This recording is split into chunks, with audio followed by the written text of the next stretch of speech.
Hello, my amazing first grade artist. Our next lesson is going to be creating this watercolor resist peacock. And we've done some watercolor resist in some of our other lessons this year.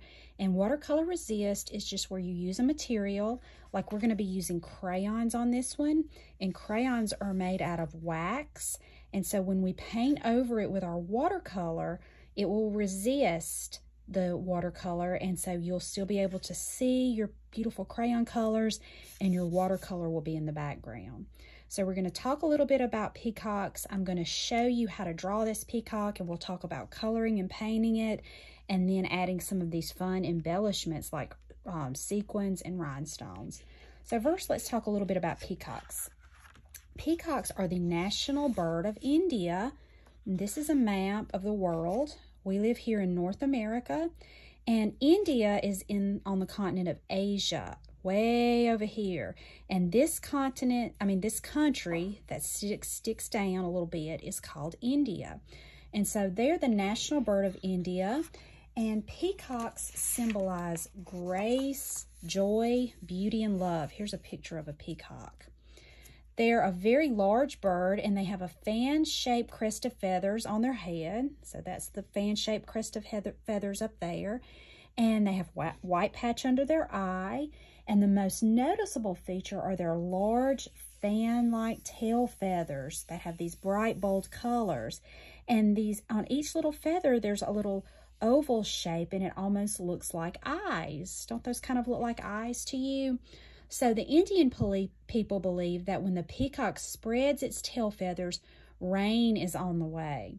And peacocks live in the jungles near water sources, so they can drink plenty of water. So like I told you, the peacock is very important to the Indian culture, and so peacocks are in a lot of their artwork. This is in a palace in India. Look at, and this is on a gate in a palace, Peacock Gate, Jaipur City Palace. And see how they've painted these peacocks to go around it? You see how they have their tail feathers spread out, and those little feathers have those patterns on them that look like eyes. Remember, a pattern is just where you have a shape or a color that is repeated over and over again. And then here's another neat thing. This is an instrument, kind of like a guitar. And it's very popular in the Indian royal courts, so like where their kings and queens are. And this is an example of a Mayuri Veena. It looks kind of like a guitar. It has strings that you would pluck and play. But look how they've put a peacock on there.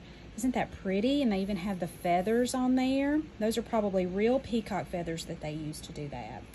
So back to ours.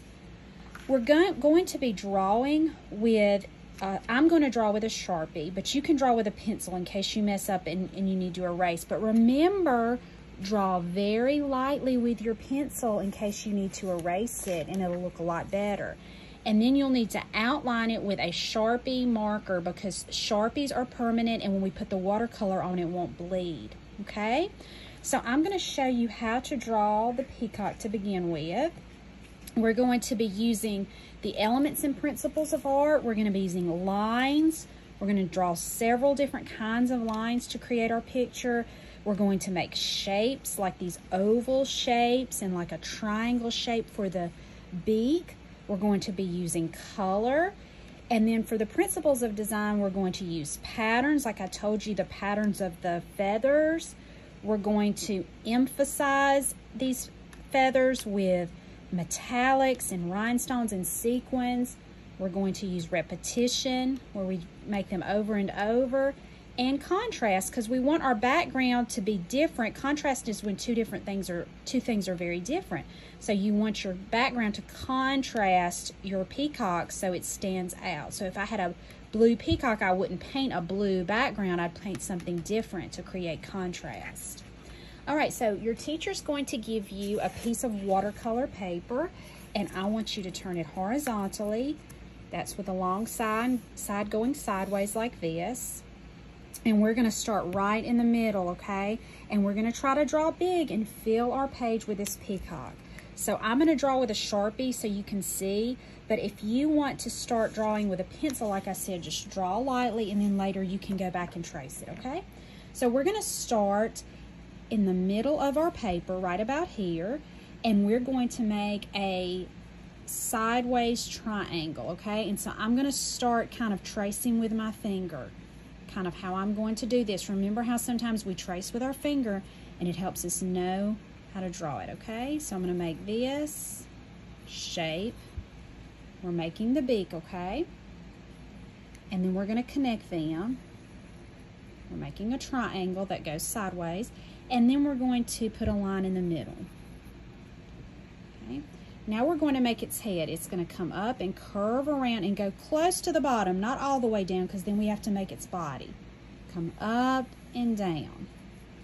Start here. I'm going to go up and down, but don't go all the way down. You stop right about there, close to the bottom. And then for this side, we're going to come down like this. Go over and down. Peacocks have long necks. And stop about where you did for the other side. And then we're just going to make its body. It's going to kind of come out and down to the edge of the paper. So make it just go all the way to the edge and like it's running off your paper, okay? Okay. Now we're going to make the feathers. Oh, actually, let's do the eye first, and then we'll come back and do that.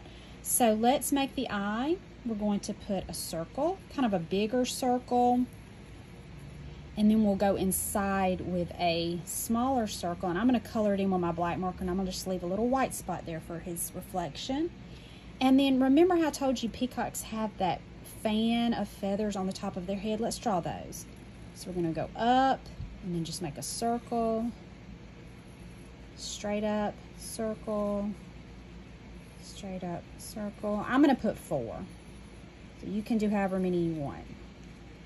Now we're going to make the big feathers that are going to come and go all the way around behind the peacock. So I'm going to start down here at the bottom where his body met the bottom edge of the paper, and I'm going to make a line that goes kind of at an angle up. So it kind of goes at an angle. Then I'm going to make a kind of a circle oval shape like that, and then another one inside of it. Remember how we talked about it kind of looks like an eye? And then I'm going to make another line that goes all the way to the edge of my paper. Okay, now to make these lines kind of look like they have feathers, we're going to make these little lines that come off of it. They're kind of like making the letter V on there. See how that kind of looks like V's on there? I'll put one more here. Then I'm going to go down and put them there. All right, now let's come over a little bit and do another one. Go up. Make your oval shape. It needs to be kind of big. Make your second oval shape inside. And then come up off that. And this time, because we have a little more paper to work with, I'm going to make another big oval. It may run off the paper, and that is okay. It's good when you feel your paper. And then again, I'm going to make my V's on my lines to look like little feathers, little individual feathers. Let's do one more here. I'm going to go up. I've got a lot of space to work with. I might make this one just a little bit bigger. And then I'm going to go way up close to the corner, and I'm going to go way up like that and fill that space. And then I got to go back and make my smaller ovals in there. We're making shapes. We're using lines to make shapes. And then we're going to make these little lines that are like V's all the way down. Okay. Now, there would be some feathers that come up behind the head. This part of the peacock, the head is going to overlap. It's in front of them. So you would just see some that kind of come up. So you wouldn't see that part that goes back here because the peacock's head is in the way. But it kind of comes up there and it makes a big one that goes all the way to the top of the page. And I'm still going to go in and put my little V's in there. And then I'm going to make another one that's kind of over here, up, and a big circle. My other one, or a big oval actually, it's more like an oval. But if you make yours look like a circle, that's okay. All right, let's go here where the corner of the peacock, where its head and its body meet, its neck and its body meet, and let's go up, over, and we're just gonna finish this out. So you kind of get the hang of it, right? We're just kind of finishing out these feathers. We're repeating what we did on the other side. So just like I went all the way to that top corner, I'm doing the same thing here.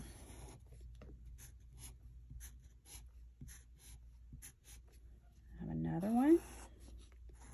Almost finished with this part. I love peacocks. I think they're such a beautiful bird.